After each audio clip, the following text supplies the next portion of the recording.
But அந்த girls தேவையில்லாததுன்னு நினைக்கிறேன் sir. சும்மா எக்ஸ்ட்ரா எலிமெண்ட் சேர்க்கணுன்ற மாதிரி இருந்தது. தேஜா தான் 4 தடவை ரிவ்யூ பண்றாரு. சரி இல்ல சார் மேபி அதனால போட்டுருக்காங்க. நான் எனக்கு என்ன தோணுச்சுன்னா ராஜா கையை வச்சா வந்து ஒரு கார் ஷெட்டுக்குள்ள நடக்கிற பாட்டு அந்த மாதிரி. ரெண்டாவது இது வந்து ஹாலிவுட் படங்களோட ஒரு ரிசம்பிளன்ஸ்க்காக கூட பண்ணியிருக்கலாம். ஹாலிவுட் படங்கள் இந்த மாதிரி கேங்ஸ்டர்ஸ் எல்லாம் இந்த மாதிரி கேர்ள்ஸ் வந்து கார் வாஷ் பண்ணும்போது காட்டுவாங்க. வேற ஏதாவது ஐடியாவுக்கு வச்சிருக்காங்களான்னு தெரியல.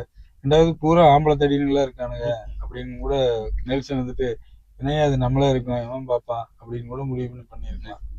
2 பேருமே ஹீரோ 2 பேருமே வில்லன் நினைக்கிறீங்களா சார்? இல்ல அதுதான் 2 பேருமே கேங்ஸ்டர்ஸ் தாங்க. ஆக்சுவலா இப்ப இருக்கிற படங்கள்ல ஒரு விஷயம் நான் கவனிக்கிறேன். ஹீரோ அப்படிங்கிறது வந்து கெட்ட குணம் இருக்கவங்க தான் ஹீரோவா இருக்கிறது எல்லாம் ரசிக்கிறாங்க. இப்ப கூலியில ரஜினி தான் ஹீரோ. ஆனா எல்லாருமே எழுதினது நாகார்ஜுனா பத்தி தான். சூப்பரா இருந்தா எப்படிதான் தெரியுமா, ஐயோ எப்படி கொலை பண்றான் ஓஹோ அப்படின்னு இருந்தாங்க. தனி ஒருவன் எடுத்துக்கலாம், நிறைய படங்களை பார்க்கலாம். வில்லன் தான் எல்லாருக்கும்